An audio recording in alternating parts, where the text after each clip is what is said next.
Mas. Ini biawaknya gede sekali. Ada 1,5 meter, 2 meter. Udah kena. Jadi kalau ditangkap itu langsung dipegang kepalanya dan ekornya biar dia tidak kemana-mana.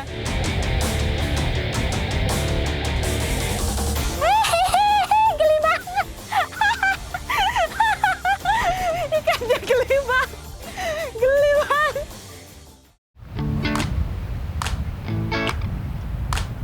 Ya, sekarang saya dan bapak-bapak di sini lagi panen kelapa yang adalah salah satu komoditas yang ada di Sidomulyo. Untuk upacara Ider-Ider, saya dan ibu-ibu di sini lagi bikin olahan kelapa, yaitu mau bikin urap dan juga boto. Ini kalau kayak gini rasa kekeluargaannya, kebersamaannya juga masih sangat terasa karena semuanya saling bekerja sama untuk menyiapkan hidangan ini.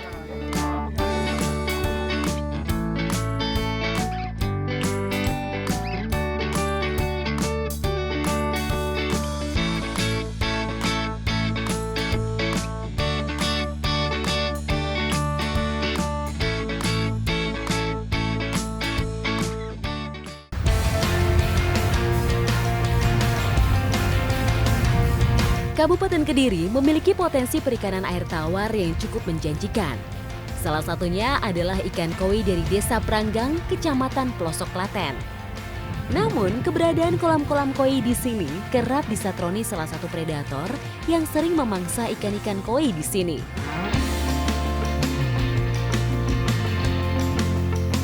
Sekarang saya dan mas-mas di sini lagi patroli untuk mencari predator ikan koi. Ini nih udah dapat 2 biawaknya dan kita mau cari lagi. Ikuti jejak saya, jejak petualang. Ayo, ya mas.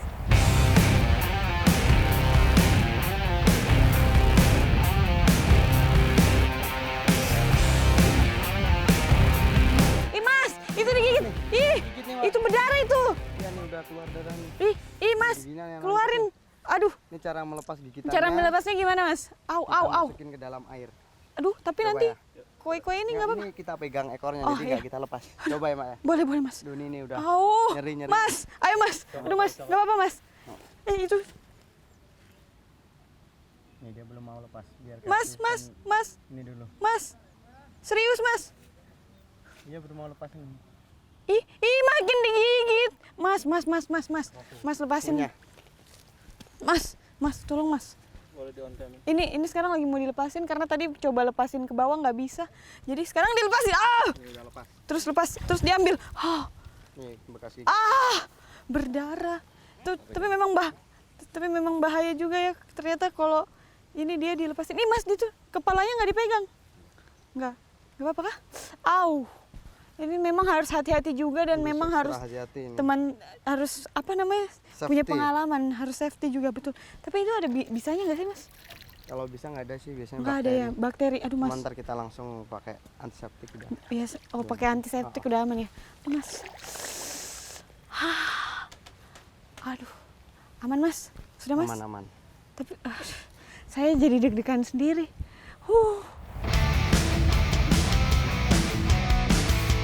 Biawak air atau Varanus salvator memang banyak tersebar di daerah tropis seperti di Asia Tenggara dan Selatan.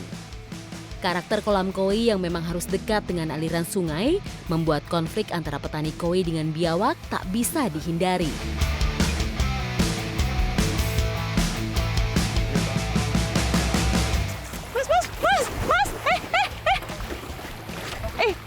Mas.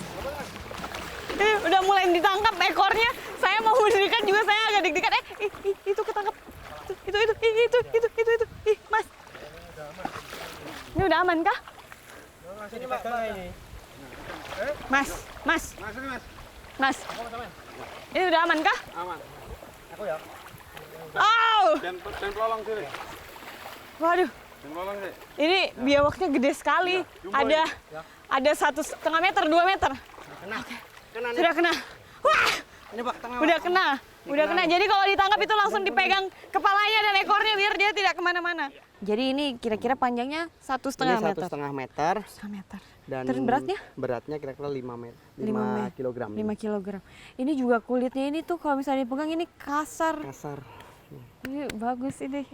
Wah. predator air Predator. tawar. Oh, air tawar, tapi dia masih hidup jadi dia bisa bergerak-bergerak. Termasuk Kecepatan biawak dalam melarikan diri dan memberi serangan balik harus diantisipasi secara cepat dan tepat juga. Kadal raksasa satu ini mengandalkan ekor dan gigitan untuk menyerang ketika merasa terancam. Tak jauh dari lokasi temuan pertama, kami kembali menemukan biawak ukuran sedang yang menunggu mangsa di pinggiran sungai. Hai Mas. Wih, dia berenang di bawah di air. Itu dia. Mas. Dapat. Saya bantu apa ini? bentar. Yang penting tenang. Di sini saya membantu apa ya? Airnya ada. Ini memang langsung harus ditangkap langsung kayak lehernya ya. Beratnya kira-kira berapa nih Mas? 3 kilo. Ini sekitar 1,5 sampai 2 kilo lah. Tapi segini ini juga kalau makan ikan koi besar juga udah bisa. Iya, ini betul. Giginya itu. Wow. Ini giginya lihat. Saya nih, tadi lihatin. lidahnya. Dia bisa berenang di air. Energinya Tapi dia sangat energinya kuat. kita kalah. Kewalahan kita. Aduh, oke deh. Ini sudah dapat lagi. Yang selanjutnya. Meski menjadi predator bagi ikan-ikan koi di Desa Pranggang, namun keberadaan biawak di alam tetap memiliki peran sebagai pengendali lingkungan. Untuk menghindari konflik, hasil tangkapan kali ini harus diungsikan ke habitat yang jauh dari pemukiman. Kita sudah mau rilis karena memang ini mereka berdua akan dipulangkan kembali ke habitatnya. Ke alam. Jadi hati-hati ya kalian berdua, jangan nakal-nakal. Oke, boleh dirilis. Berarti rilisnya kemana? Ke sana? Oke, kita rilis. Oke, boleh. Satu-satu kah dua-duanya? Langsung? Langsung aja, boleh. Silakan. Masuk rumah, Phil. Dadah. Ayo. Dadah. Dadah.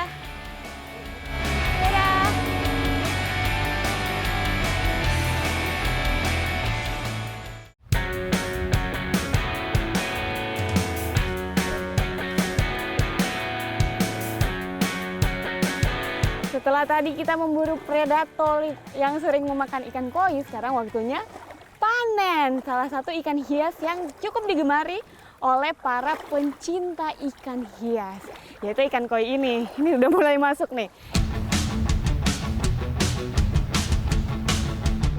Relokasi biawak yang cukup memakan waktu membuat panen koi menjadi sedikit terlambat. Namun kondisi suhu udara dan air masih memungkinkan untuk memanen kolam berisi 80 ekor ikan koi pilihan ini. Wah, kita dapat 4 untuk jaringan yang pertama ini. Ini dia. Dan ini jenisnya ikan koi kohaku. Betul Bapak toh? Ini warnanya nih karakteristiknya nih warnanya merah putih. Ini yang nggak ada sisiknya. Jadi ada juga tuh. Apa namanya ini? Doitsu. Kalau dia namanya kohaku doitsu berarti. Cara panen ikan hias berbeda dengan ikan konsumsi. Untuk memanen ikan koi harus menunggu air benar-benar surut. Tujuannya supaya ruang gerak ikan semakin terbatas, sehingga menghindari ikan dari serangan stres. Ini yang sisik ya? Nah, ini nih. Jadi kalau memang ikan koi ini berasal dari Jepang, jadi namanya tuh semuanya tuh kejepangan. Maaf ikan, oke, dia mencari air. Gak bisa bernapas kalau dia nggak ada air.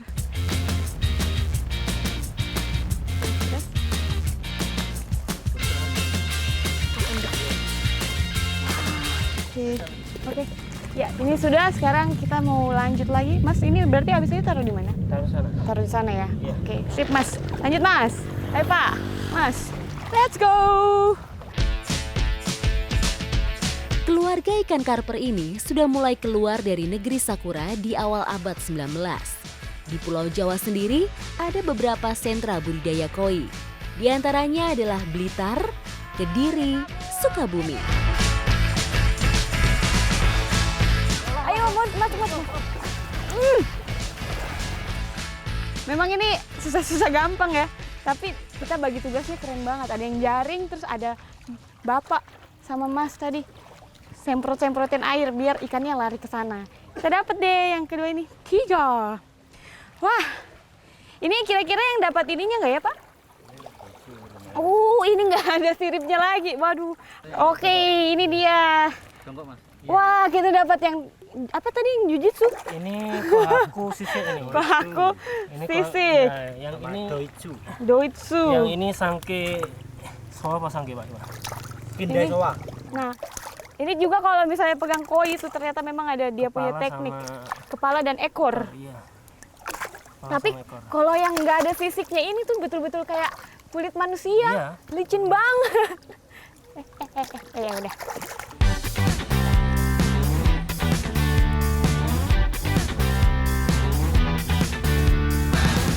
Satu, dua, tiga. Oke. Ini sudah sampai ke kolam karantina. Iya, kita tumpahin. Tumpahin. Ya, ini untuk penangkaran. Jongkok mas, mas. Ya, biar bagus. Iya. Oke, ini dia. Dikeluarin semuanya. Ikan keluar. Ikan keluar. Ikan keluar. Kalau dilihat di sini tuh ikannya ini ukurannya sekitar 30 sampai 35 sampai 40. 35 sampai 40. Ini Iya, 40 nih. sentian. 40 cm. Ya. Terus dimasukin kolam gini tuh biar apa, Mas? Ya, untuk nampung sementara aja. Untuk nampung Ya, sementara. setelah panen dari empang, dari kolam, kita bawa ke sini, kita diamin dulu biar ikan tidak stres. Oh, biar Baru nanti kalau sudah didiam di sini berapa menit atau setengah jam, nanti kita bawa pulang biasanya di farm kita. Baru nanti kita pasarkan. Tuh, jadi biar ikannya tidak stres dengan kondisi barunya dia. Karena tadi kan pas ditangkap tuh dikobok-kobok gitu kan. Iya. Nah sekarang ditenangin lagi nih biar dia kembali dengan kondisi prima dan normal.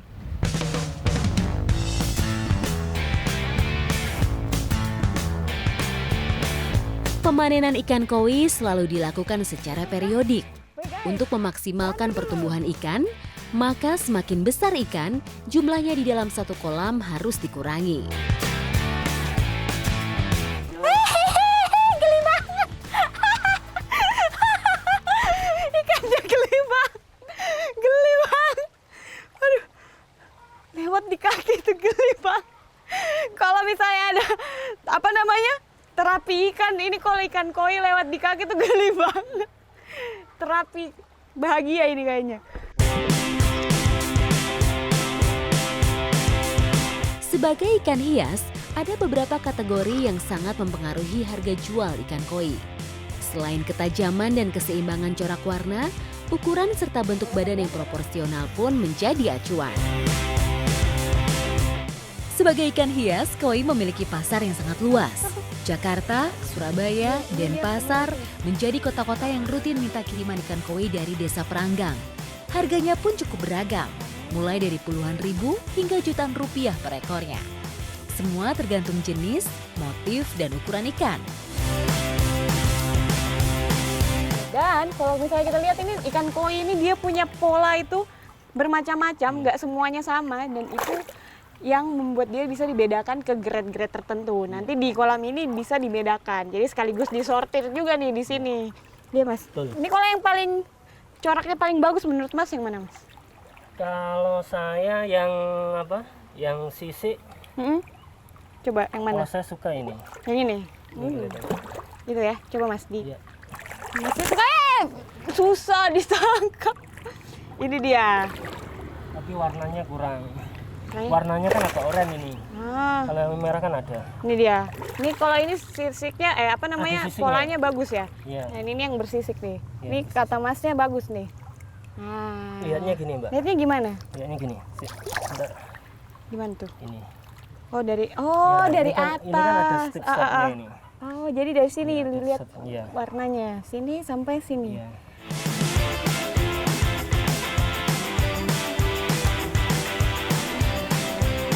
Ini nih, ini kalau ini bodinya bagus.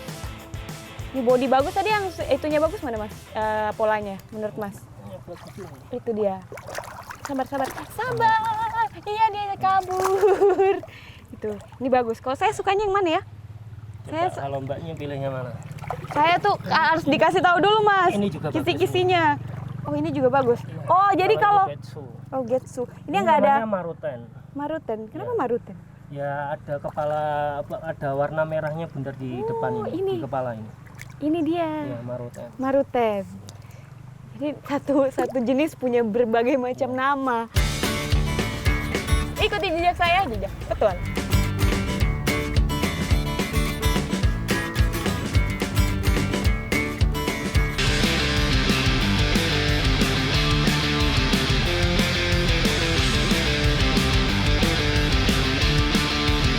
Hijaunya landscape bentang alam wilayah Blitar Selatan memanjakan petualangan saya di Desa Sidomulyo kali ini.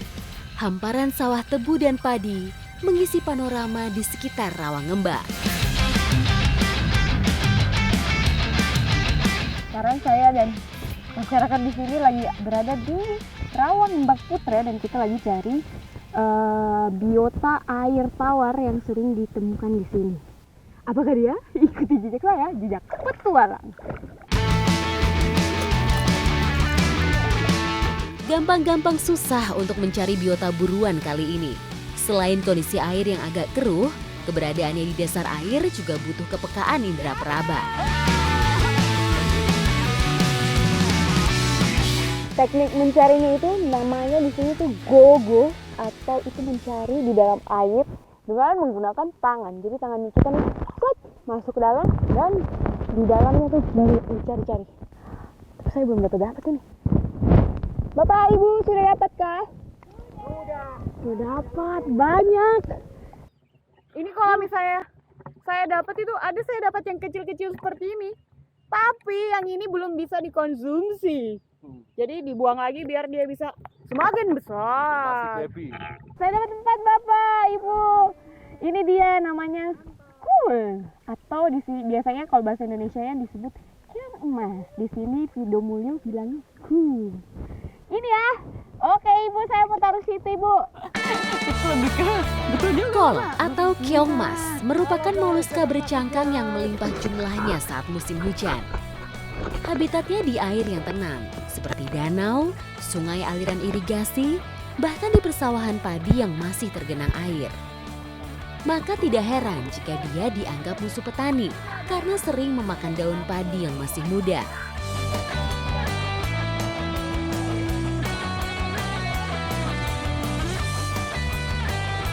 Ibu, saya dapat.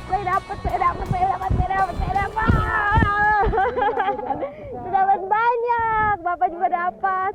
Wow, semuanya dapat banyak. Terus di sini selain kita mencari di sini, di belakang saya itu pemandangannya bagus sekali. Jadi sambil mencari sambil cuci mata kita. Lanjut Pak, Ibu, semangat semangat. Oke, lanjut. Meski persebaran keong mas sangat merata, namun siput ini merupakan pendatang dari Amerika Selatan. Moluska satu ini mulai masuk kawasan Asia Tenggara sekitar tahun 1981-an. Meski kerap memakan daun padi, keberadaannya di alam juga bisa menjadi filter bagi kebersihan air habitat tempat tinggalnya. Ini sekarang sudah dapat banyak ya Bu? Sekarang banyak lagi. Sekarang kita mau olah jadi makanan khas di sini. Ikuti jejak saya, jejak petualang. Yuhu.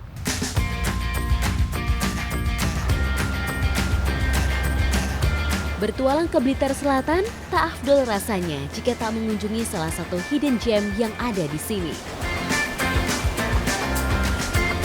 Sekarang saya dan ibu-ibu ini lagi di Pantai Umbul Waru, tepatnya di Desa Sidomulyo. Ini tuh hidden gem sekali karena sesuai namanya, ini air terjun Umbul Waru.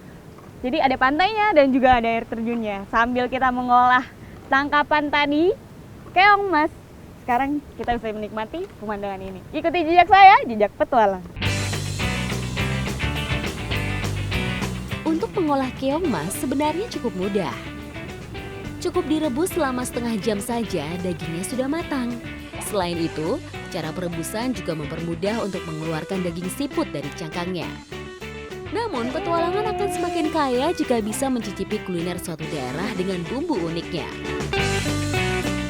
Jadi, dagingnya seperti ini. Tada! Ininya kayak kenyal-kenyal gitu.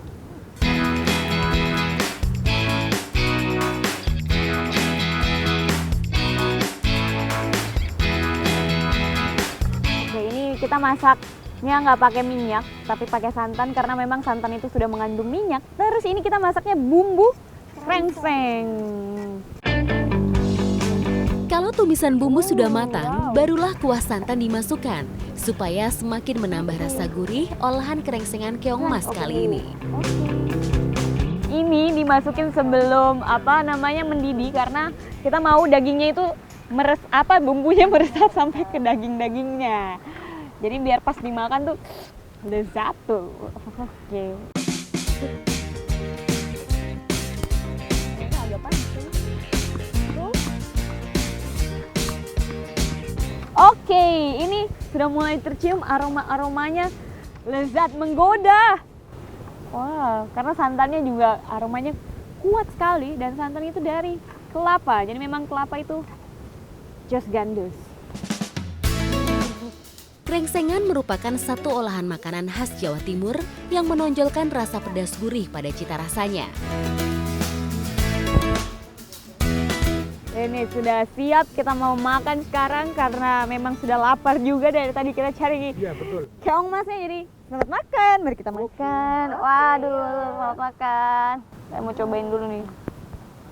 Mantap. Enak kan? Enak, rasanya gurih, pedas, enak. Enak banget, Angelina. Terus ternyata kolak keong ini dia punya tekstur itu kenyal-kenyal gitu. Kalau misalnya pernah makan ayam tulang yang tulang rawannya mirip-mirip. Tak salah pilihan olahan kali ini. Badan yang tadinya sudah mulai kedinginan akibat berendam menjadi hangat kembali. Seru sekali hari ini, sudah cari keong emas tadi di tempat yang bagus juga. Sekarang juga menikmati keong emas ini di pantai air terjun Umbul Waru yang luar biasa cantik dan eksotis. Ikuti jejak saya, jejak petualang. Perut sudah terisi, tentu saja saya tak mau melewatkan momen untuk menikmati keindahan panorama di Umbul Waru.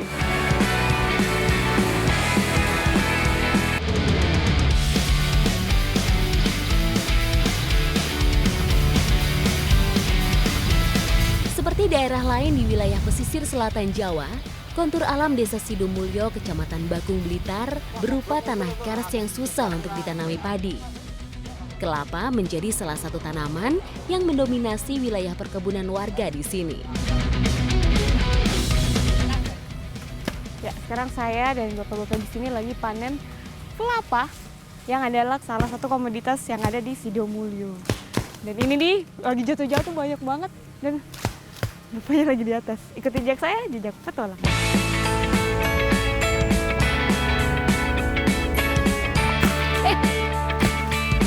Kalau dilihat dari peta memang di sini tuh komoditasnya lahannya dipenuhi oleh kebun kelapa. Dan tadi sudah ngobrol-ngobrol juga ternyata kalau di sini satu kali panen di satu lahan itu bisa mencapai 2.000 kelapa.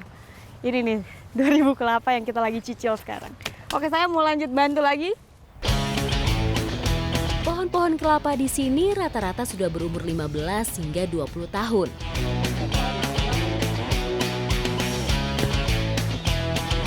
Ya, itu Bapak sudah turun. Bapak cepat banget, Pak. Satu pohon kayak brak-tas langsung turun.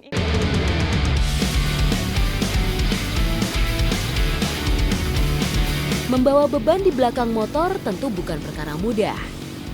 Keseimbangan harus terjaga supaya tidak terjatuh. Oke, saya turun dulu ya Bapak. Kram. Ini sih Bapak, ini gitu turunnya gimana lagi. Oke. Ya Pak, kita sudah sampai. Kaki saya sudah kram karena tidak biasa.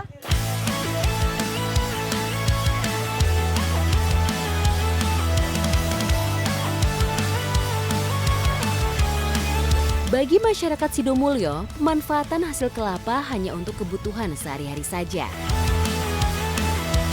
Untuk upacara Ider-Ider, saya dan ibu-ibu di sini lagi bikin olahan kelapa, yaitu mau bikin urap dan juga botok teri. Ikuti jejak saya, jejak petualang.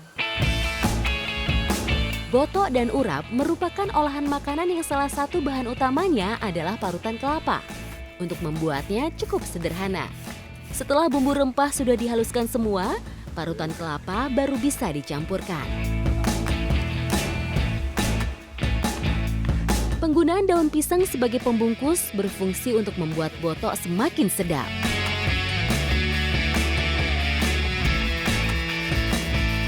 Kalau urusan lipat-melipat, serahkan saja kepada ibu. Adonan Taruh sini botok aja ya? yang sudah terbungkus selanjutnya masuk dalam panci untuk proses pengukusan. 30 menit menjadi waktu ideal supaya botok matang sempurna dan tidak gosong. Oke, ini sudah matang ya, Bu. Kita mau angkat dulu. Wow. Aroma khas daun pisang bercampur dengan bumbu botok langsung tercium begitu tutup panci dibuka.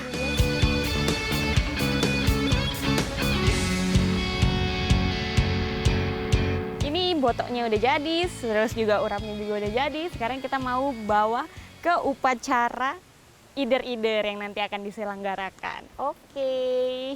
Ikuti jejak saya, jejak petualang.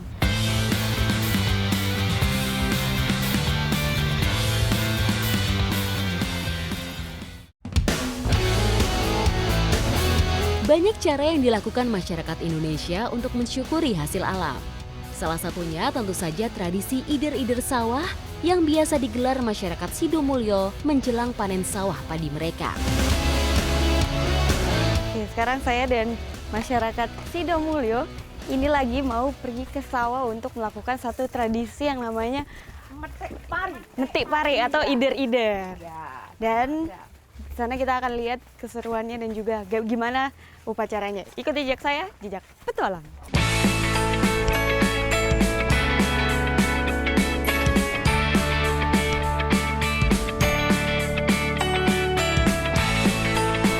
Upacara petik pari ini atau ider-ider ini biasa dipimpin oleh salah satu bapak ini yang lagi membuat lingkaran. Jadi nanti ini yang dicabut ya, Pak, padinya. Ya. Oke, untuk yang pertama. Jadi ini kayak simbolisasi ucapan syukur atas rahmatnya Tuhan dan juga berkatnya Tuhan Yang Maha Esa atas panen ini.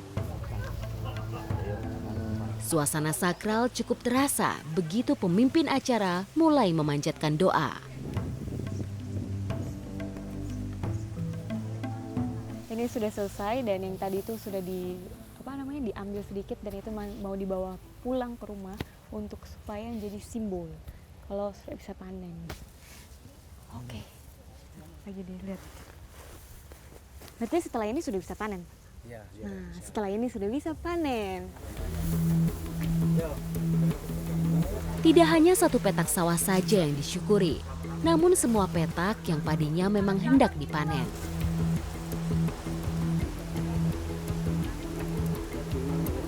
Setelah tadi kita di sawahnya dalam simbolik upacara ider-ider, ini sekarang lagi hajatannya. Pak pemimpinnya lagi ngomong.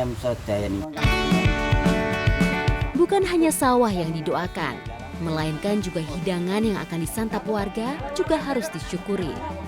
Hidangan yang disiapkan juga merupakan salah satu bentuk rasa terima kasih pemilik sawah kepada tetangga dan warga karena sudah mau turut serta mengikuti tradisi ini.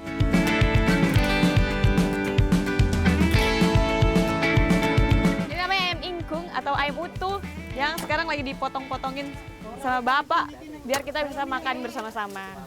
Ini kalau kayak gini rasa kekeluargaannya, kebersamaannya juga masih sangat terasa karena semuanya saling bekerja sama untuk menyiapkan hidangan ini.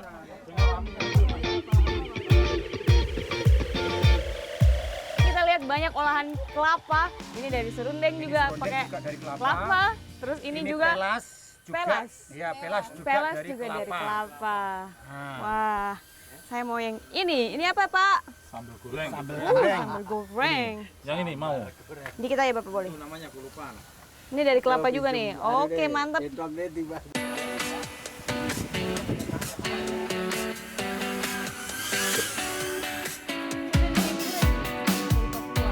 Selamat makan ya Bapak, Ibu semuanya. Ya. Makan ya Ibu.